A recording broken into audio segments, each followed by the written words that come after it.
Hey everyone, if you have seen my videos before, welcome back. If you are new, I'm Ross and I'm an intuitive counselor. The topics I share in these videos are meant to bring awareness to your unique path of healing and personal growth so that you can embody the you who knows. So today's video is about self-care and why is it so important? And before I get into, what self-care is and what the pieces of that puzzle are, I just want to take a step back and share what can often happen, which is the opposite of self-care, which is really about, abandoning ourselves and putting our focus on others.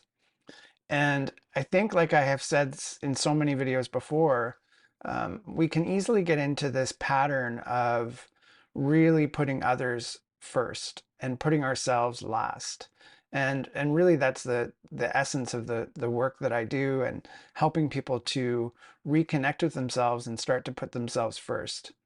So how do we get there? We get there because we feel like our survival depends on putting our attention outside of ourselves. And so for me, that's a pattern that started when I was a child. I had parents that were alcoholics. They would drink at night and they would get into conflict. And, what started out for me was this idea of if I can do what I can to make them um, better, or if I can help them in any way, then I get to have some peace and quiet. And so my focus was entirely focusing outside of myself. And I became this like, junior counselor that was trying to, resolve conflict between my mom and dad. And that behavior of looking outside of myself became a pattern that I brought into my intimate relationships. And so ultimately what it came down to is I wanted to receive love.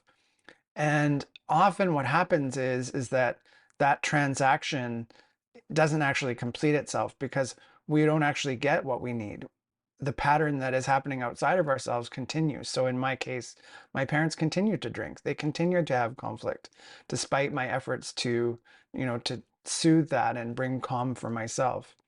And that pattern of looking outward when I was in relationships, if you can imagine, caused a lot of problems because I was, even though I was putting so much attention to my partner and what their needs were, I was consistently abandoning myself. And that's really when self-care came in. So when I got to this turning point moment and realized that I needed to take care of myself first. I needed to get to know myself first. And I needed to, for me, it looked like starting my day with self-care. And that was a really foreign, foreign place to look, a foreign place to go. And I really didn't have practice at taking care of myself. As a matter of fact, I think I had more practice at neglecting what my needs were.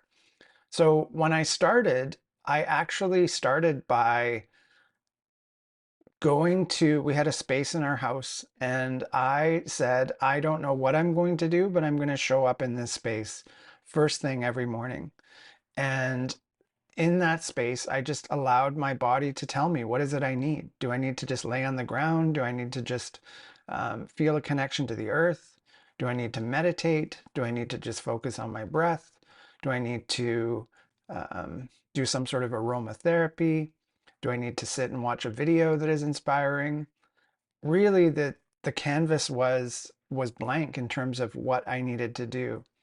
And that's my story, but I just really want to give you some ideas of how you can connect to self-care in really small ways and eventually start to build on those things. So when I think of self-care, one of the things that I used to do was I would drive through nature to get to work and I would pull over the car for 5 minutes. I would leave a little bit of early and even just like sitting at the river for 5 minutes was better than not doing that. And so that would give me a little bit of chance to connect to the earth, get my feet on the sand, and connect to myself. So it can be as little as that. It can be about lighting a candle at dinner. Self-care is anything that nurtures you, supports you, soothes you, So breathing, meditation, going for a gentle walk. Self-care could be not doing something. So realizing, I've signed up for this thing that I'm supposed to do tonight, and I realized that I've had a long day. It was more intense than I thought it was going to be. I really don't have the energy to go and do this thing tonight. So I'm going to take care of myself and not go. And yes, that might upset someone that I was intending to go with, or my friends, whatever that looks like. But ultimately, if you don't, you might show up and then be bitter and frustrated and end up having a negative impact on everyone around you anyway. So it's this interesting almost tug of war, right? It's like, what do you need? And that's another part of self-care, is just pausing and asking, what is it that I need in this moment? What is it that would help me to feel more supported, help me to feel more grounded, help me to feel more present? And that, again, it's like, if you think of what I described at the beginning of this video, that can be a foreign concept. And so when we start practicing these acts of self-care, these doing things for ourselves, and what happens is we very intuitively start to find what that looks like for ourselves. And we start to feel the benefit of these practices that we start to create. And ultimately, that brings on the next practice and the next practice. And like many other things, the moment we bring something into our awareness is the moment that it starts to show up in our field, and we start to see it around us, and we start to hear it in messages, and we start to see others, and we connect with others and talk about it, and they tell us the things that they do. And you hear like, oh, that's a great idea. I could totally do that for myself. So I could go on and on about the things that we can do for ourselves, but ultimately I just wanted to paint a picture of what that looks like on both sides, and how that shift to self-care can give us so much benefit. And I think I've said in other videos, like, I start my day, like this morning is a great example. I started my day at 4 a.m., went to the gym by 4:30, came home, had a good breakfast, meditated by the lake before I came home. um, that's my morning practice, and that creates the foundation for my day. And that might look different some days. I might do something different and mix that up, because variety is important. But I can tell you that for the work that I do, it's really important that I take that time for myself, and that I'm grounded and present, and that I can be there for everything that's going to show up in my day. And really, I recommend you do that for yourself as well. So I think I'll leave it there. Thank you so much for taking the time to watch this video. I hope that it helped you in some way.